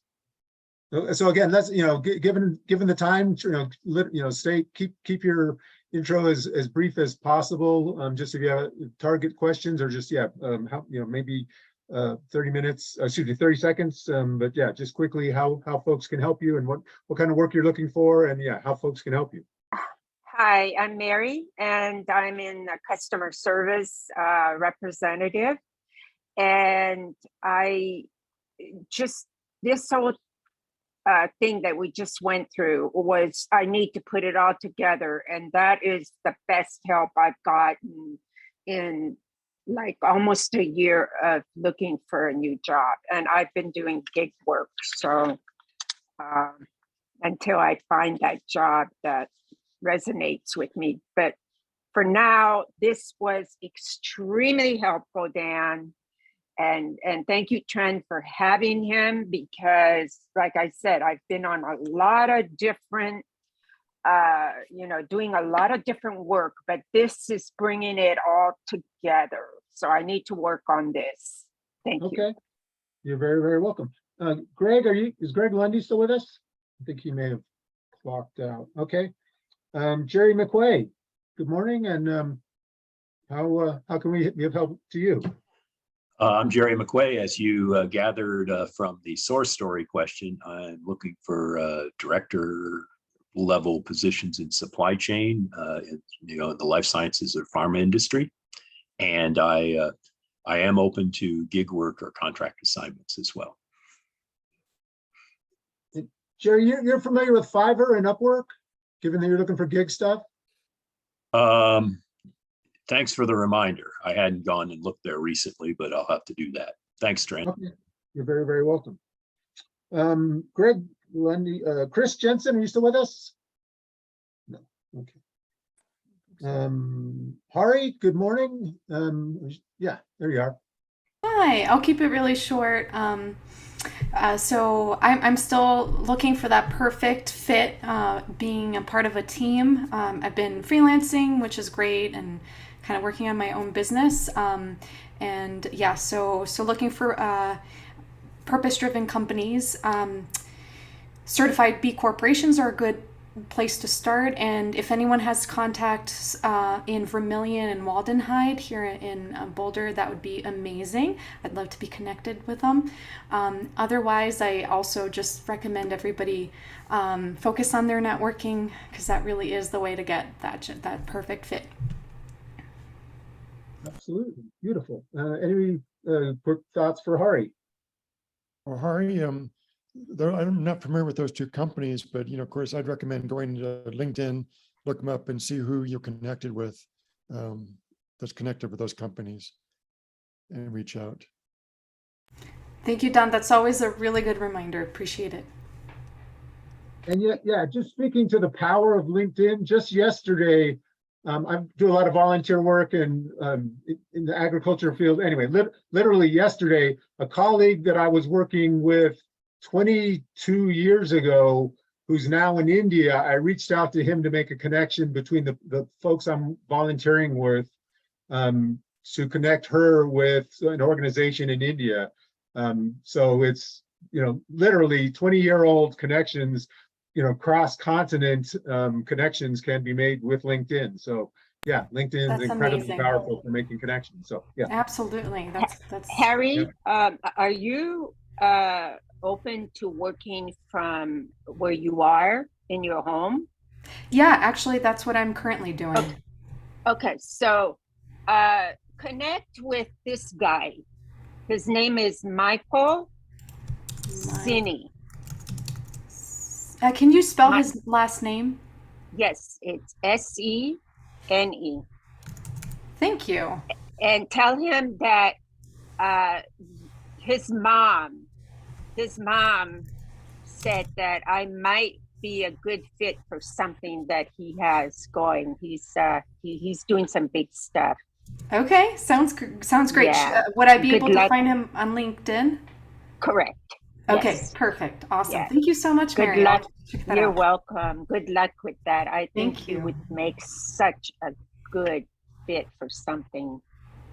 I just feel it. Anyways, connect with Thank him. you. That's my Appreciate it. son. Mhm. Sounds good. Sounds good. Thank you, Mary. Mhm. Any other thoughts for Hari? Okay, Jordan Dickstein, how can we be of assistance to you? And do you have target companies or just, how can we help you? Hey guys, Jordan. I'm an engineer. I'm an engineer by schooling. I graduated from the School of Mines in 2017. Mechanical engineer, focus in fluids and computational modeling. I'm having a quite difficult time right now, even getting answers back from anybody. I've put out over 200 applications in the last 2 months, and I've gotten 0 callbacks. I got 1 interview, and they decided to go with somebody else. They didn't even really tell me why. They were like, I got a generic form email that was like, we went with somebody else, bye. And so I'm just, at this point, I'm starting to get a little frustrated, as might be reasonable for how much effort I've put into this over the last couple of months. I do have a very diverse background. I've done everything. I was actually an eighth grade science teacher last year. It didn't end up working out on my end. There is a little. I don't deal with eighth graders as well as I thought I would. They're a little difficult, but so I also have previously before that I was the warehouse manager at a computer repair firm. So I have a very diverse set of skills, and I feel like that's, despite what some recruiters have told me that it's a handicap for me, I feel like it's actually a really big asset for me, because I'm very good. I've developed good communication skills with everybody from warehouse workers all the way up to C-level executives, based on the various different things that I've actually done. you can find me on LinkedIn. Hit me up and I'll send you my resume. At this point, I'm open to quite a bit. I'd love to actually get into the design engineering world. I've also been looking at sales engineer roles and various other kind of related stuff. But yeah, right now I'm just trying really hard to keep my job search up and not just be really discouraged about it, because it's been quite the grind, and the almost entire lack of results has been really discouraging. So yeah, that's about me in 45 seconds. Jordan, this is Carol Have you ran it Satterley. over? Oh, Oh, sorry, Trent. that's all right. Go for it, Carol. Have you checked into Sierra Space, Yes, I have. Louisville? I've put in a couple applications for them, and I have never heard back from them. That seems Okay. I put in about 30 applications with Ball over the last 6 months, and I have not even gotten so much as a form letter back from them. So I don't know. Well, unless you have a security clearance, Ball won't talk to you. And sometimes even if you do have a security clearance, they won't hire you. So that's part of the problem there. I might have a contact for you at Ball, or not Ball, sorry, Sierra Space. He's a recruiter Okay.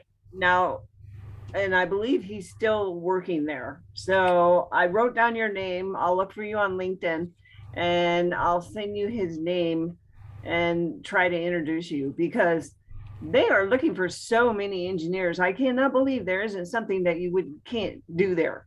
I don't know where Yeah. you're located, but their Sierra Space is in Louisville. Yeah, I'm in Broomfield right now, Okay, that's cool. All right, that works. and I just sent you a request on LinkedIn. I got it open on my other monitor. Okay, great. So we'll connect and I'll see what I can do. But they just had they didn't reorg, but they had 2 temporary agencies that were working with them. Well, it was like it was Agilent and Aerospace and several other. Well, Agilent just separated out, and this gentleman that I'm going to introduce to is Daily Salas. He is with Agilent, Okay. and he Thank is you. like an on-site person there at Sierra Space. So That's we'll see if fantastic. that Thank helps. you. Sure. Jordan, I just wanted to validate your experience because it's challenging. And honestly, after sending many applications into the void, and if you're doing it right, it's frustrating because it takes you so much time to write that cover letter and do a really good presentation or present yourself in a really good way, in a very tailored way for that particular opportunity, and not even hear back from them. So I just wanted to share that I've changed my strategy entirely. My attention has been a little divided because I've been doing a lot of learning and doing freelance right now, but we have our adage that the opposite of networking is not working, and I know that sounds like a cliche, but the truth is that really is the way to get the job. I would suggest to you not to do the sending things into the void anymore, and really trying to do the networking. Like, for example, I mentioned that I was interested in Vermilion. I saw that they had an event that was like for B Corps. I showed up there, and I, with my face, and I was like, I want to learn stuff about that. And I actually made a connection with an organization that is supporting B corporations here in Boulder, and I'm volunteering for their marketing department. It's a longer game. It's just going to take a little bit longer to get there, but it's building relationships. Right now they don't have any openings for what I'm looking for, and I haven't been able to find that right fit. But I'll tell you, I think that if I was focused a little bit more on the job searching part and the networking, I probably would have gotten a job already. I think it's possible. It is totally possible. There are people looking for people like you. Just keep at it, but shift your strategy to really putting yourself in front of people, because I think that's going to be more successful. Yeah, I actually tried I tried kind of a different way of doing it. I tried a way that super didn't work for me, because it's kind of funny, but it's also not. I found I listed off several companies that I wanted that had job openings, and tried to find, and I found their physical locations, and I was like, oh hey, I'm just gonna like dress nice and show up, try to talk to somebody. All 5 offices that I ended up driving to, all of them were key card locked, and I couldn't even get in the building. Oh gosh, I'm sorry. Yeah, I can see. Well, that was a good idea. That unfortunately didn't work out. But maybe if they have an event like the one that I went to, that might be and I don't know. Maybe the industry that you're looking for or in does not provide those types of opportunities. But I will tell you that like Trent was saying, or Don actually was saying, using LinkedIn and trying to find the connections and getting to those people. I think it's just, even cold emailing, maybe you won't hear back from the majority of it, but it just seems to be much more effective. And if you're able to get that informational interview, Mark Lauterbach gives a really great presentation here about like how to conduct those informational interviews more like a business meeting, so that you're really putting yourself out there and stuff like that. I'm not sure if you've been around for any of his presentations, but he's really good at that. So I'm sure you're going to find something, but I think it's important to validate the frustration, because that is very true. I've been there. All of us, I'm sure, have been there. It's in some. We're all on the same page. Yeah. I appreciate it. Thank you. Jordan, have you made it to the Workforce Center? Not. I should probably, now that I haven't thought about them in a while. Now that you mentioned it, I should probably head back there. That's not how I found my last position. I actually found my last position as a teacher through a very random happenstance scenario. But I almost forgot that Workforce existed. I should probably go head over there. They're like a mile from my house. Yeah, no, I strongly recommend that, because when I was looking, I spent the first probably 4 or 5 months doing what sounds like very similar actions to you. I was sending out resumes and getting nothing. And then finally wandered over there for a resume review.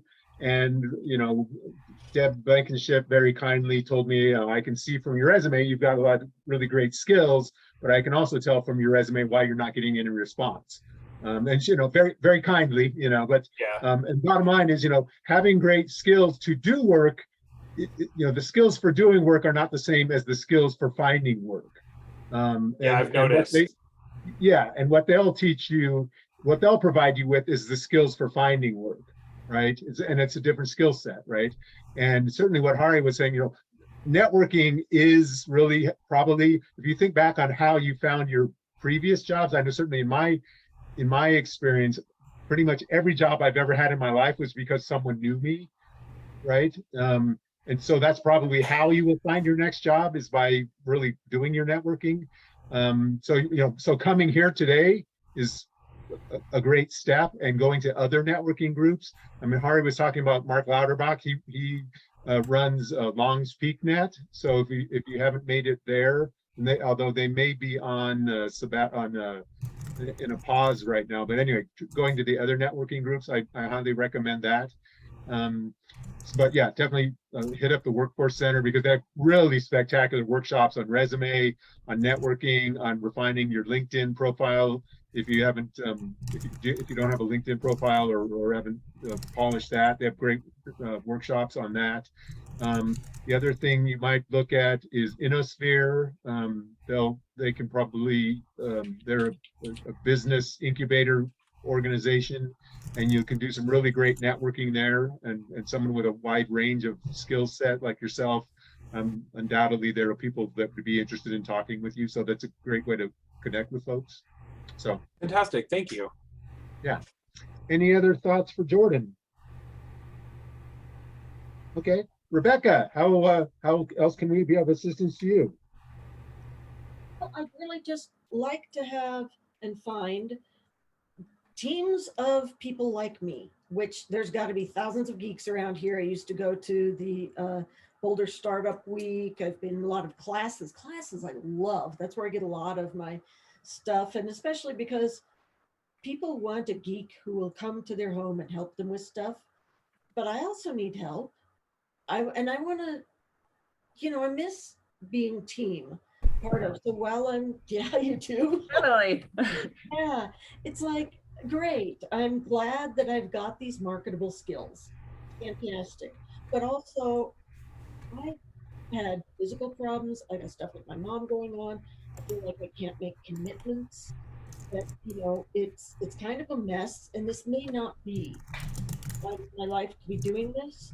However, there will be a sudden change at some future point. But I am no longer helping my mother. I have to be able to hit the market. So, as I can, as I feel like it, as I'm interested, I've known Don for probably 5 years now since I came back to Boulder. And TBB is wonderful. That's his time bank Boulder, where you volunteer some skills. I've gotten so many introductions there. That was my original thing, where I networked with people in Boulder, and they turned me on to other people, and other people actually hired me for work. When at first I had started as a volunteer, I'll give you an hour. And an hour in a bank, and you get somebody that you want to do whatever. You don't have to figure out a match. I found a person here who helped me organize my office and stuff. So that was really good. And I don't know. I have been purposefully shy on the internet because of shit that happened decades ago. Right. Well, you might consider also reaching out to Innosphere. You might make some good connections there.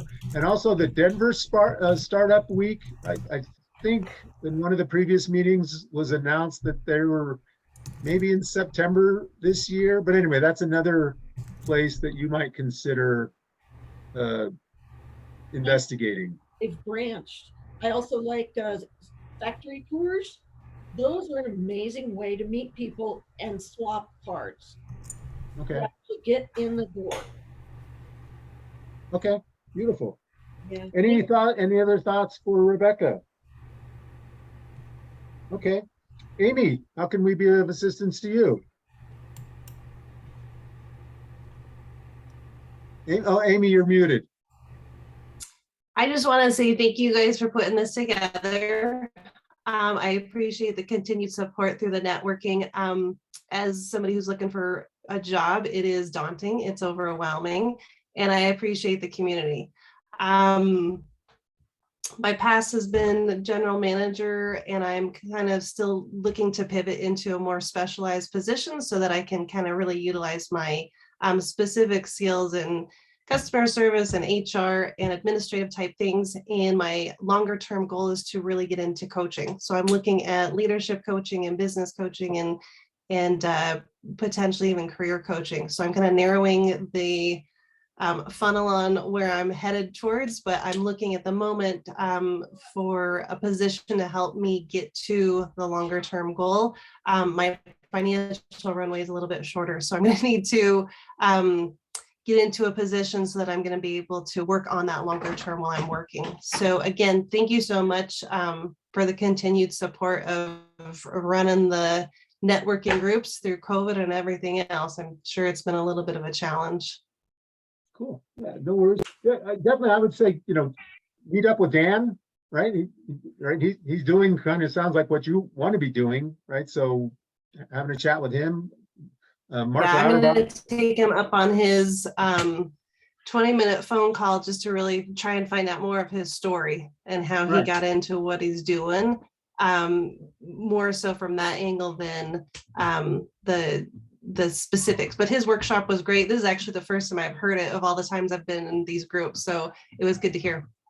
Right. Yeah. And I think doing an informational interview with Mark Lauterbach, you get a similar, take, right?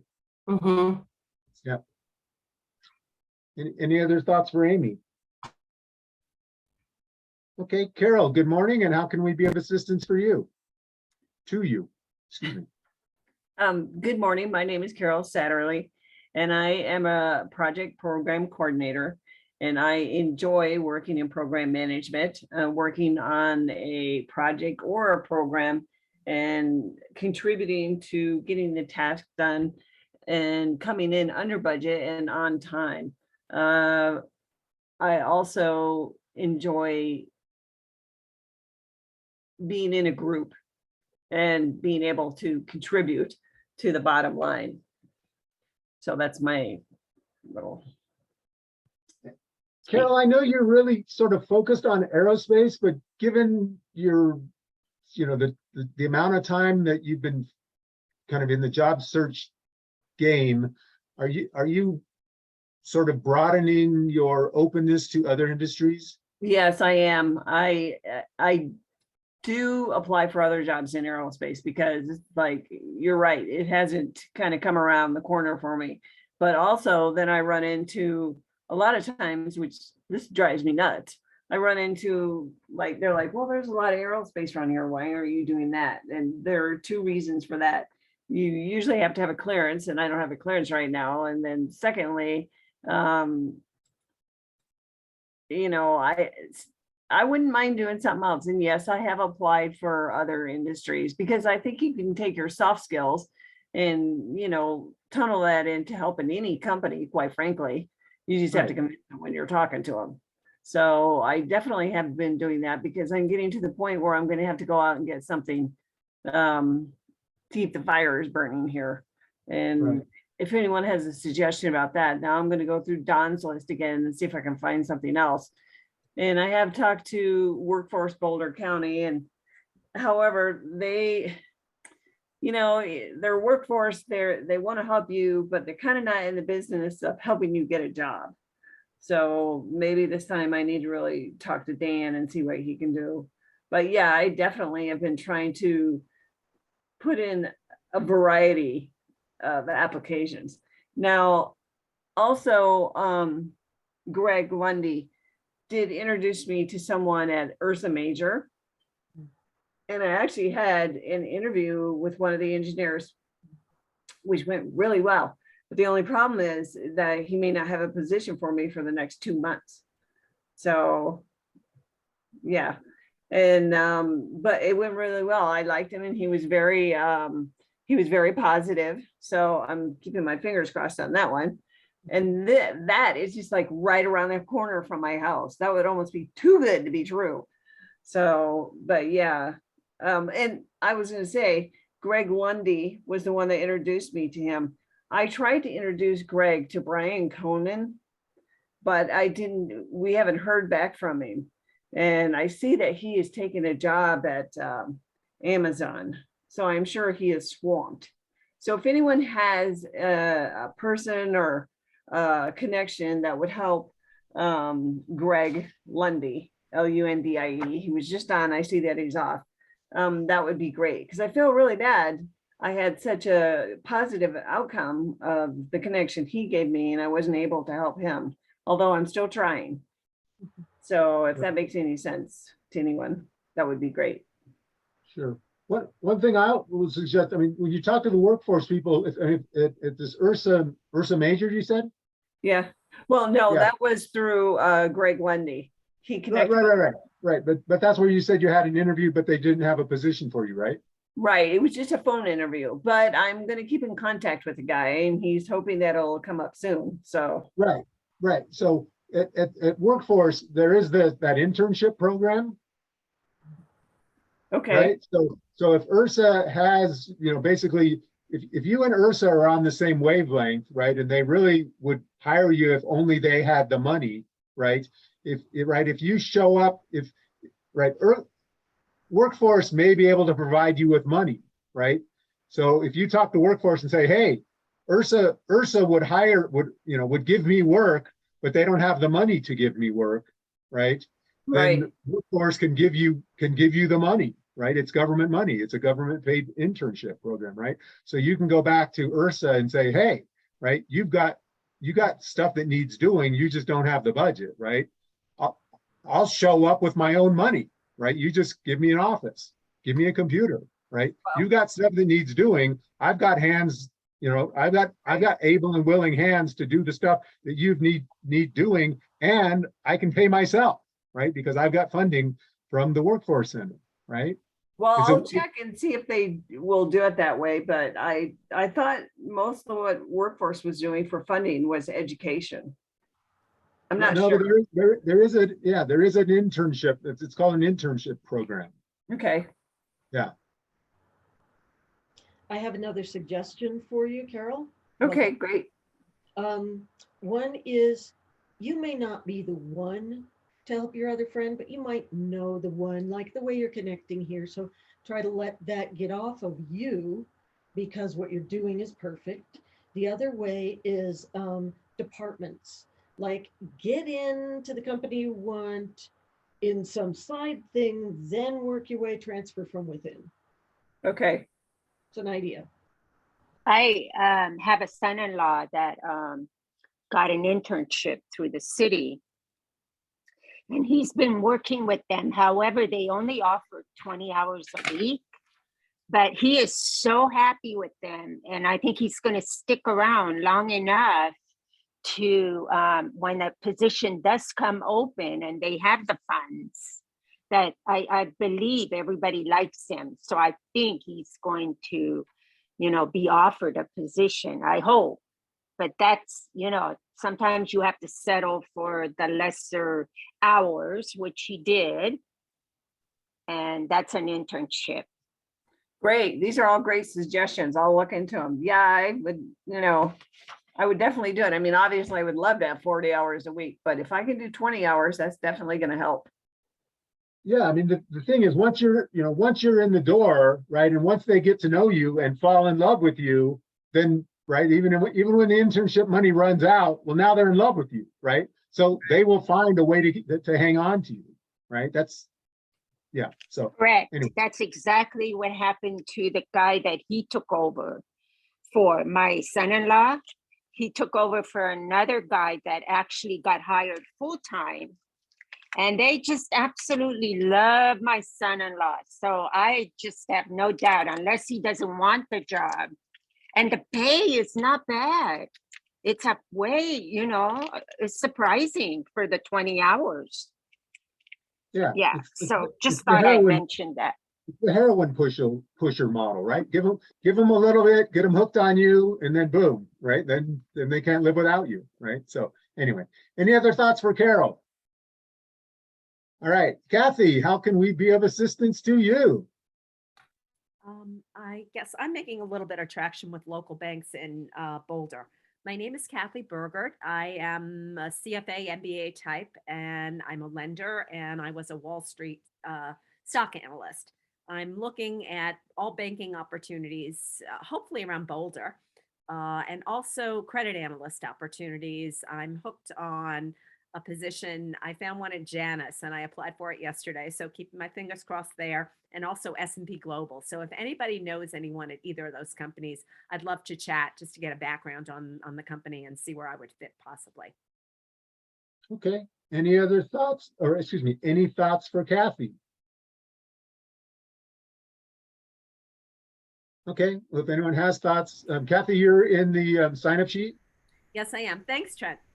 Okay, you're very Just welcome. ask that I didn't sign up because I was going to ask, how do we get a hold of each other? Because Kathy, I may know of somebody who in the industry may not be what you were asking, but I was just going to ask Trent, maybe because I just last minute decided to do this and I didn't sign up and I don't know how to get each other's info. Yeah, put your name in the sign-up sheet. So if you look in the chat, there's a link to Google Sheets sign-up sheet. Oh, got it. Thank you. It was in the email. Okay.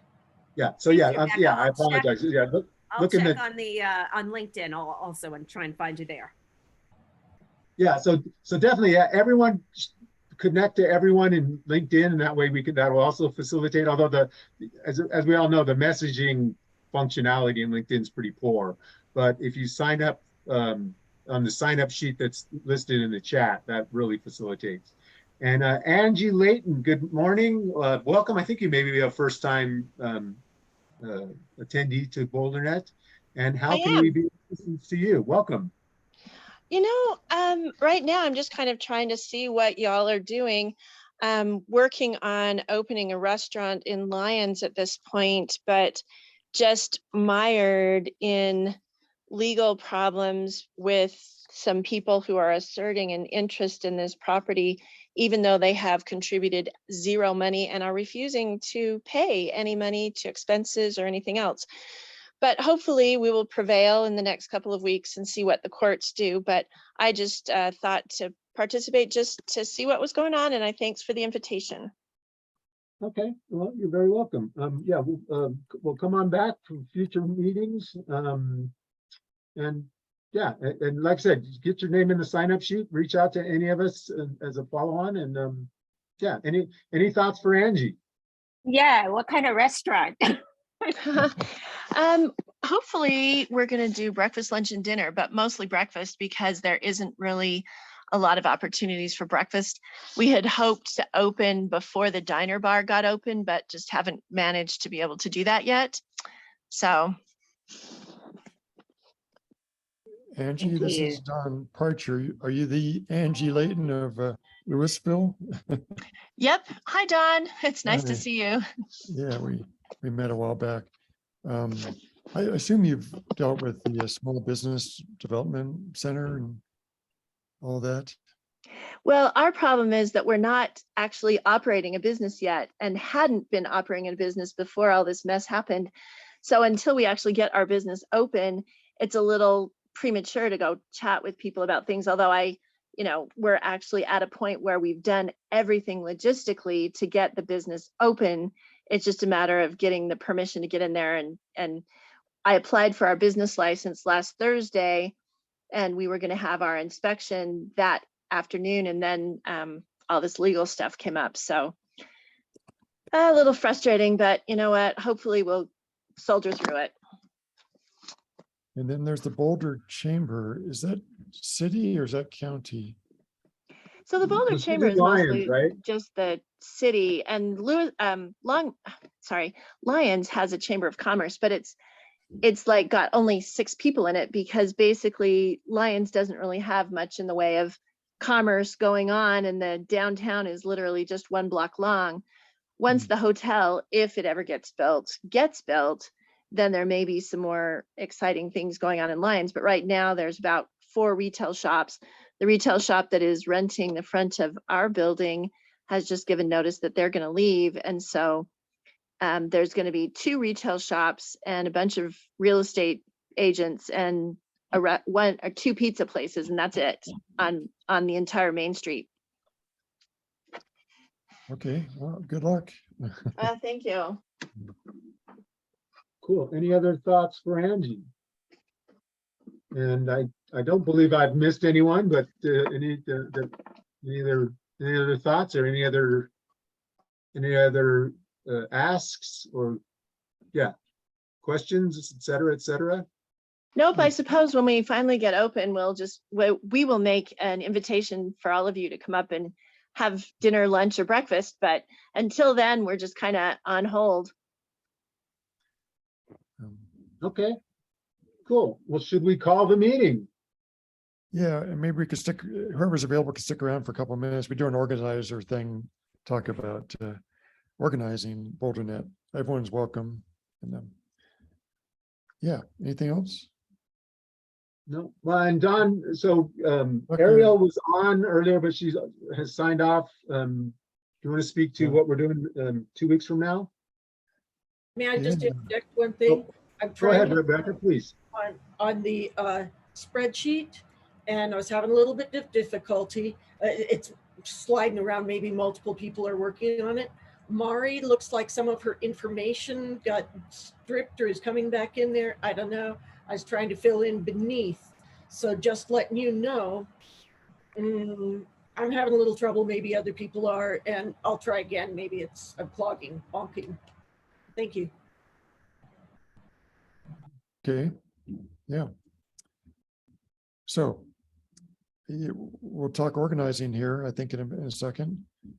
And when we do that, we always like to encourage, in this case, Mary or Rebecca, if you have any thoughts on organizing, if you're presenters or the format of the meeting or conduct, what went well, what didn't. I didn't use the hand symbol on there. Sorry. I was a little late. Thank you, Don, for just keeping me on the BoulderNet, because I'm, letting it go so much and dealing with my life so much. And my nephew just encouraged me because he's doing the job thing and he think I might have gotten something today. I I think you guys' information's fantastic. Oh, where do I get the recording of today's thing? Well, that's a good reminder. I'm gonna turn off recording. We don't, Okay, one other thing that I find in many Zoom meetings is they click off at the end and I didn't get a chance to copy that chat that has Oh. all the good info